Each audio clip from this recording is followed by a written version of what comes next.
जय हिंद दोस्तों, सैनिक समाचारों में आपका हार्दिक स्वागत है। सबसे पहले आज करूंगा दो बड़ी खबरें। बड़ी खबर में सबसे पहली खबर है कि ऑफिस मेमोरेंडम यानी पेंशन मंत्रालय से ऑफिस मेमोरेंडम जारी हुआ है और ये होगा सर्विस इंक्रीमेंट के ऊपर। क्या डिसीजन मिलने वाला है हम इसमें लेटर में देखेंगे। दूसरी बात है, जवान ने खोया आपा, साथियों को ले डूबा, यानी ये बहुत बड़ी घटना हुई है और ये हुई है गुजरात में। आखिर बात करते हैं दोनों खबरों में। सबसे पहले मैं उस खबर की बात करूंगा जो हमारे फायदे के लिए। सबसे पहले आप ये लेटर देख सकते हो, गवर्नमेंट ऑफ इंडिया का है, ministry of personnel public grievance and pension, department of personal and training establishment पे, और ये नॉर्थ ब्लॉक, ये निकला है 24 नवंबर 2022 को। ऑफिस मेमोरेंडम है, इसमें लिखा है subject representation seeking national increment and revision of consequently pensionary benefit regulations. और इसमें जो कहा गया है और क्या कहा गया है वो सारी अंग्रेजी इसमें मैं बता देता हूं कि बहुत सारे ऐसे केसेस हैं in the wake of recent order of the honourable Supreme Court in cases involving claim grant of national increment on 1 July या 1 January of the central government employees having their date of retirement on 30 June और 31 December respectively. The subject matter is under examination in constitution with nodal ministry and department concern. ये लिखा है नीचे under secretary of government of India, उनका telephone number दिया है और उनका नाम लिखा है, साइन किया हुआ। अब इसके ऊपर बात करते हैं, यानी ये पेंशन मंत्रालय, हम कह सकते हैं कार्मिक लोक शिकायत पेंशन मंत्रालय की तरफ से आया है कि बहुत सारी एक ऐसी चीज है एक कि जो कि बस अब निर्णय के करीब है।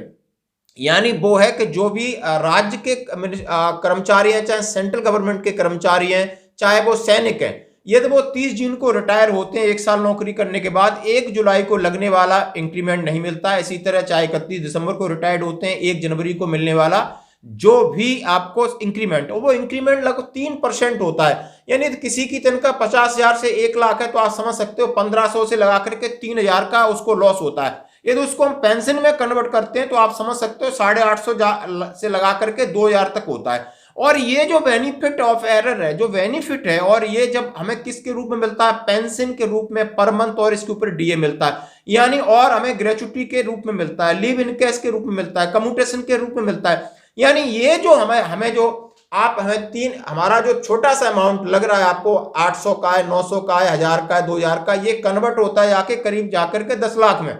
जब तक इंसान जिंदा रहता है उसका फायदा उठाता है, उसकी फैमिली उठाती है और उसको सब, लेकिन ये रोक के रखा है। और इसके लिए अलग अलग केस, मद्रास हाई कोर्ट में केस, बेंगलोर में केस, हर जगह चल रहा है।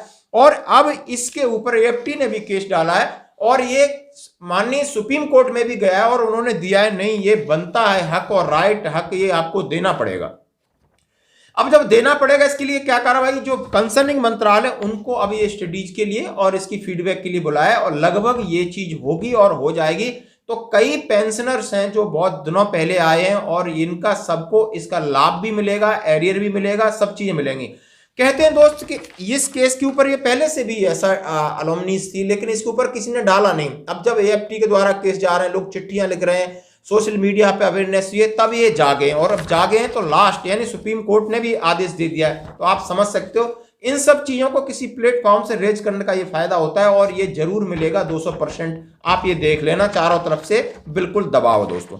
दूसरी बड़ी खबर की बात करते हैं कि जैसा हमने आपसे कहा है कि एक सीआरपीएफ जवान आज सुबह पोरबंदर यानी चुनाव ड्यूटी के लिए नियुक्त किया गया था। उसकी यूनिट थी मणिपुर से वो गया था पोरबंदर गुजरात में, और वहां से बूथ के ऊपर उनका ये कंपनी डिप्लॉय थी और वहां अंदर कहा सुनी हो जाती, बंदा इतना बिगड़ जाता है कि उसने अपने ऊपर, अपने जो साथी उनके ऊपर खोल दिया फायर। इसमें 2 तो चल बसे हैं और कई घायल हैं। मतलब इतना तनाव है, इतनी सहन शक्ति बिल्कुल भी नहीं रही है। सेना में हम बैरकों में रहते हैं, हंसी मजाक करते हैं, तमाम ऐसी चीजें करते हैं, लेकिन अब वो समय नहीं है। हर एक के अंदर की दुनिया है, एक जो कि फोन और अपने लोगों से कनेक्ट है, उसके दिमाग में क्या चल रहा है ये पता करना आजकल बहुत मुश्किल है। और इस जवान ने आपा खो करके सब कुछ मतलब बोलते हैं ना, खुद को भी लिया, 2-3 परिवार है उनको भी उड़ा, अब वो भी उनके चल बसे, उनके परिवार पे क्या बीतेगी। कई ऐसे लोग हैं जो हॉस्पिटलाइज किए गए, भगवान करे वो जल्दी स्वस्थ हो जाएं। और ये थी आज की खबरें, बने रही हमारे साथ। जय हिंद, जय भारत।